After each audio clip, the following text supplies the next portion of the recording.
Thank you so much.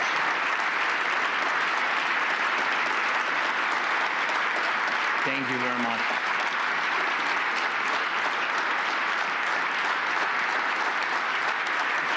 Thank you.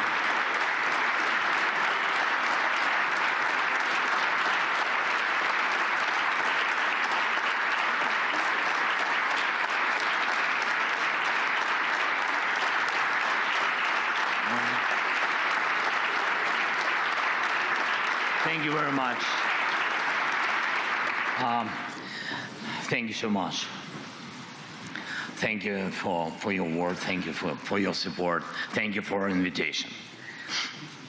Dear ladies and gentlemen, at the start of conference, every country usually shares its stance, priorities, whether officially, openly, or through informal talks with journalists, with partners. And this year, a country that was not even invited still made its presence known. A country that everyone talks about here, not in a good way. The night before Munich this year, a Russian attack drone struck the sarcophagus covering the ruined fourth reactor of the Chernobyl nuclear power plant.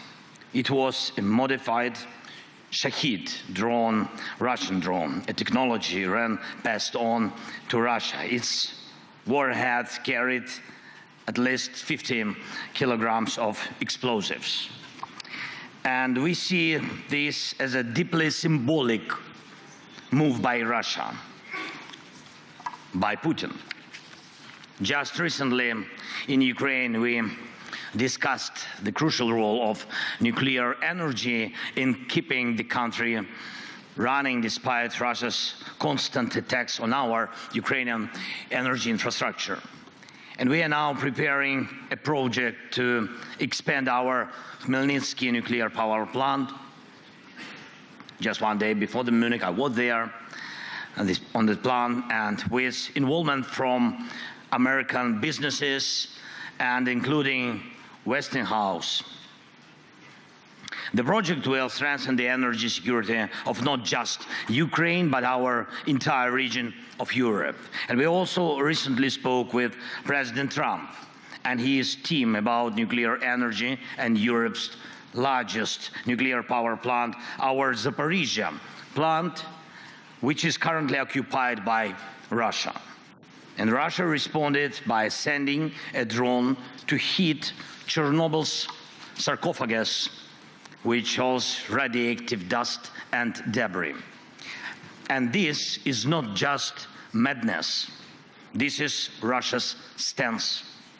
A country that launches such attacks does not want peace. They don't want. It is not preparing for dialogue. Almost every day, Russia sends up to 100, even more, Shahid drones at us each day, and regular ballistic missile attacks, and a steady increase in aerial bomb strikes. But that's not all. This year, Moscow plans to create 15 new divisions, adding up to 150,000 soldiers. That's more than the national armies of most European countries. Russia keeps opening new army recruitment centers every week. And Putin can afford it. Oil prices are still high enough for him to ignore the world. And we have clear intel that this summer Russia plans to send troops to Belarus under the pretext of training exercises. But that's exactly how they staged forces before their full-scale invasion to Ukraine 3 years ago. Is this Russian force in Belarus meant to attack Ukraine? Maybe, or maybe not. Or maybe it's meant for you. Let me remind you, Belarus borders 3 NATO countries. It has effectively become a foothold for Russian military operations. According to both Putin and Lukashenko, Belarus now hosts banned weapons, medium-range missiles, and even nuclear arms. Putin clearly sees Belarus as just another Russian province now. And we need to be realistic. If someone is setting up a military launch pad, we need to ask, what should we do about it? And more importantly, what can we do before the next attack, the next invasion? Remember, there have already been provocations on the Polish and Lithuanian borders with Belarus, migrant crisis staged by Russian intelligence to store up chaos in Europe. But what if next time it's not migrants?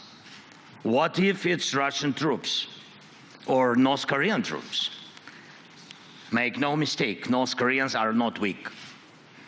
They are learning how to fight now, how to fight the modern war.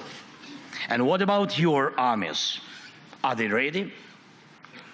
And if Russia launches a false flag operation or just straight up with no insignia from Belarus, like how Crimea got taken in 2014, how fast will the allies respond? And will they respond at all? Yesterday here in Munich, the US Vice President made it clear. Decades, he said, decades of the old relationship between Europe and America are ending. From now on, things will be different, and Europe needs to adjust to that. Ladies and gentlemen, I believe in Europe, and I'm sure you believe too. And I urge you to act for your own sake.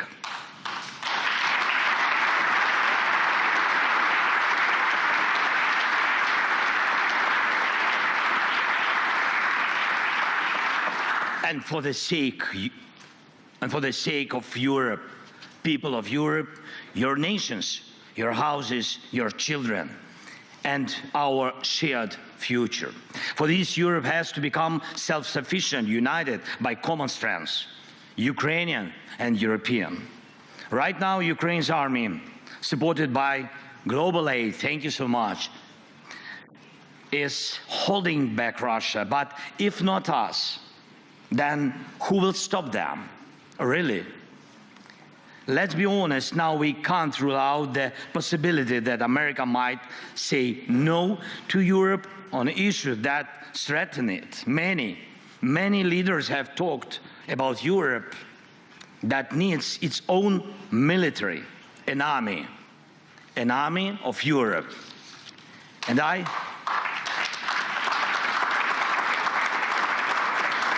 I really believe that time has come. The armed forces of Europe must be created.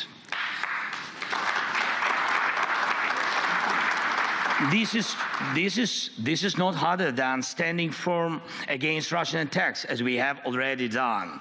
But this is not just about increasing defense spending as a GDP ratio. Money is needed, of course, yes, but money alone will not stop an enemy assault. People and weapons don't come for free. But again, it's not just about budgets. It's about people realizing the need to defend their own home.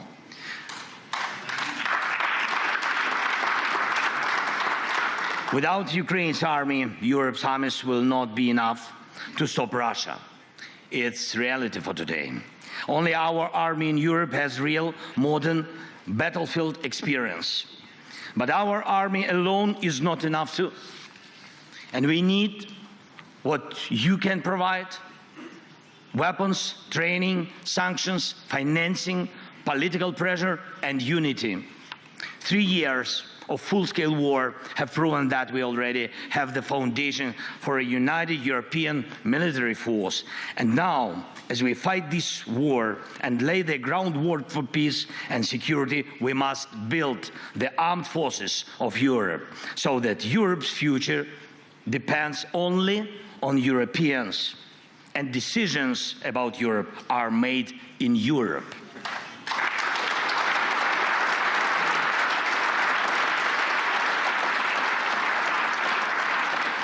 That's why we are talking with European leaders and with the United States about military contingents that can ensure peace, and not just in Ukraine, but across Europe. And that's why we are developing joint weapons production, especially drones. Especially the Danish model, for example, of pooled investments for arms production in our country is already working well, very successful. Last year alone, thanks to Ukrainian and partners' efforts, we produced over 1.5 million drones of various types. Ukraine is now the world leader in drone warfare. This is our success, but it's also your success, of course. And everything we build for our own defense in Ukraine also strengthens your security. And the same should apply to artillery, air defense, technologies, and armored vehicles. Everything needed to protect lives in modern war should be produced in Europe fully. Europe has everything it takes. Europe just needs to come together and start acting in a way that no one can say no to Europe. Boss it round or threat it like a pushover. This isn't just about stockpiling weapons. It's about jobs, technological leadership, and economic strength for Europe. Last fall, in my victory plan, I proposed replacing part of the US military presence in Europe with Ukrainian forces, if Ukraine is in NATO, of course. If the Americans themselves decide to go that way, decreasing their presence, it's not good. Of course, it's very dangerous, but we all in Europe need to be ready. And I started discussing this even before the US elections because I could see where American policy was heading. But America needs to see where Europe is heading. And this direction of European policy shouldn't just be promising, it should make America want to stand with a strong Europe. This is absolutely possible, I'm sure of it. And we must shape that course. Europe must decide its own future. We need confidence in our own strengths so that others have no choice but to respect Europe's power. And without a European army, that is impossible. Once again, Europe needs its own armed forces. And I know Mark Rutte, my good friend, is listening to me right now. And Mark, my friend, this isn't about replacing the alliance. This is about making Europe's contribution to our partnership equal to America's. And we need the same approach when it comes to diplomacy, working together for peace. Ukraine will never accept deals made behind our backs without our involvement.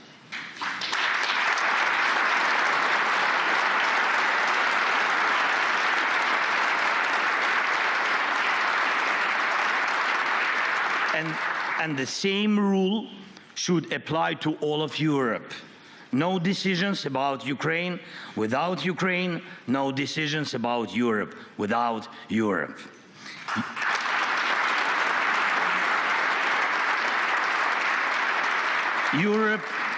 Europe must have a seat at the table when decisions about Europe are being made. Anything else is zero. If we are left out of negotiations about our own future, then we all lose. Look at what Putin is trying to do now. This is his game. Putin wants one-on-one talks with America. just like before the war, when they met in Switzerland and looked like to carve up the world. Next, Putin will try to get the US president standing on Red Square on May 9th this year, not as a respected leader, but as a probe in his own performance. We don't need that. We need real success. We need real peace.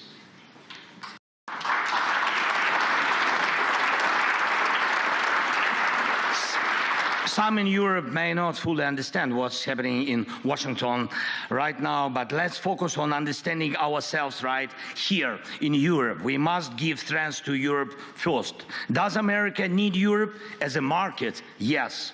But as an ally? I don't know. For the answer to be yes, Europe needs a single voice, not a dozen different ones.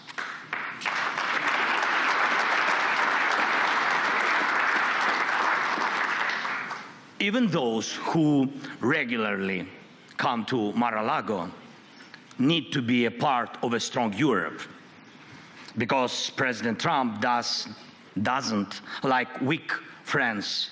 He respects strengths.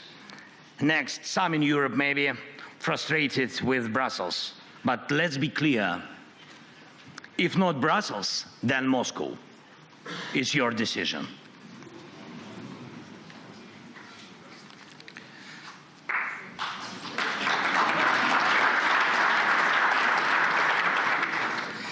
That's geopolitics. That's history. Moscow will pull Europe apart if we, as Europeans, don't trust each other. A few days ago, President Trump told me about his conversation with Putin. Not once did he mention that America needs Europe at the table. That says a lot. The old days are over when America supported Europe just because it always had. But President Trump once said, what matters is not the family you were born into, but the one you built. We must build the closest possible relationship with America, and yes, a new relationship, but as Europeans, not just as separate nations. That's why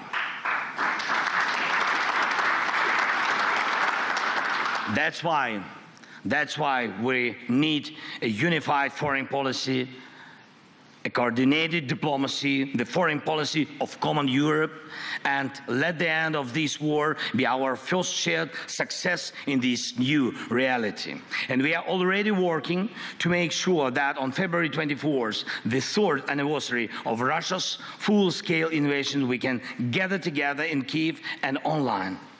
All European leaders, all key partners who defend our security, from Spain to Finland, from Britain to Poland, from Washington to Tokyo, this meeting must deliver a clear vision for our next steps on peace, security guarantees, and the future of our collective policy. And I do not believe in security guarantees without America. Yes, it will be just weak, but America will not offer guarantees unless Europe's own guarantees are strong. And I also will not take NATO membership for Ukraine off the table. But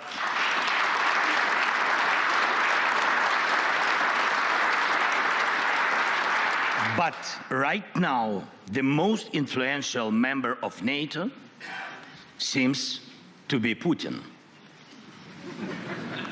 because his whims have the power to block NATO decisions.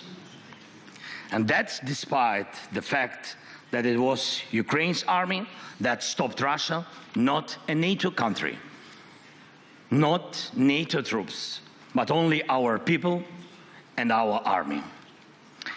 And there are no foreign armies fighting on Ukraine's side in this war, but Putin has lost almost 250,000 soldiers in this war. Over 610,000 have been wounded.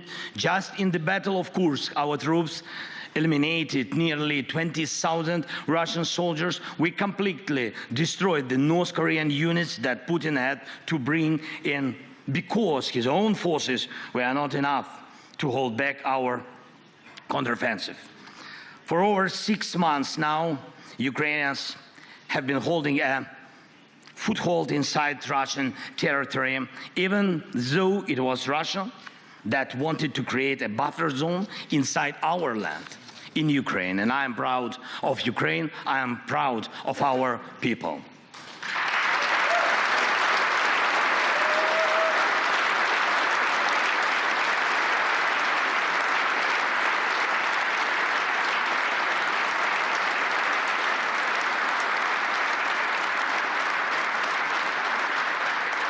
But now I ask you, each of you, to honestly answer this question. If Russia came for you, could your army fight the same way? I don't want anyone to ever have to find out, God forbid. That's why we are talking about security guarantees. And that's why we believe that the core of any security guarantees for Ukraine must be NATO membership. Or if not that, then conditions that allow us to build another NATO right here in Ukraine. Because at some point there will be a border between war and peace. Where that border is drawn and how strong it is up to us. My proposal, Ukraine's eastern border, Belarus eastern border, the eastern borders of the Baltic states, Finland's eastern border, that is the strongest security line for all of us in Europe, because that is the line of international law.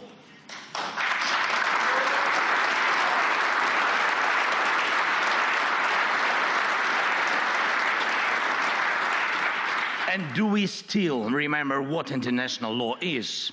Let's be honest, international law, these two words already sounds a bit outdated, but I believe that Europe's mission is to make sure international law still matters.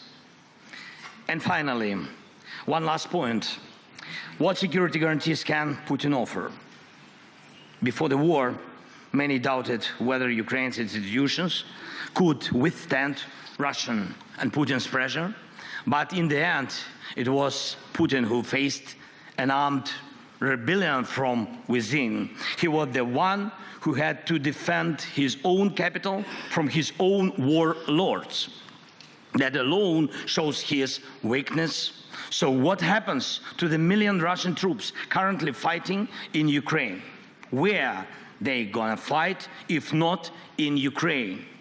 This is why we cannot just agree to a ceasefire without real security guarantees, without pressure on Russia, without a system to keep Russia in check, to fight us, Putin, pull troops from Syria, from Africa, from Caucasus, even from some part of Moldova. And right now, he faces a shortage of fighting forces. And if this war ends the wrong way, he will have a surplus of battle-tested soldiers who know nothing but killing and looting. And that is yet another reason why this war cannot be decided by just a few leaders, not by Trump and Putin, not by me and Putin, not by anyone here in Munich sitting down with Putin alone. We must apply pressure together to make real peace.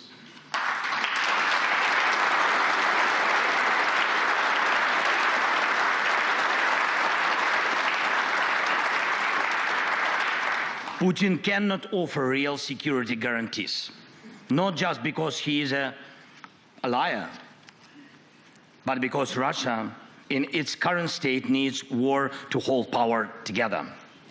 And the world must be protected from that. So, first, the armed forces of Europe as an upgrade to NATO. Second, a common European foreign policy. Third, a level of European cooperation that Washington has to take seriously. Fourth, international law. And fifth, keeping all pressure on Russia, because that the pressure is what guarantees peace, not Putin's words, not just some papers. Putin lies. He is predictable and he is weak. We must use that now, not later. And we must act as Europe, not as a bunch of separate people.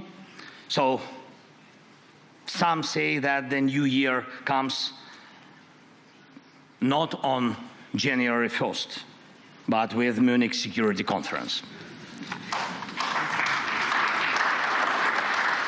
This new year starts now, and let it be the year of Europe united, strong, security, and in peace. Peace for Ukraine, peace for Europe, peace for all the world, for all your families. Thank you so much. Slava Ukraini!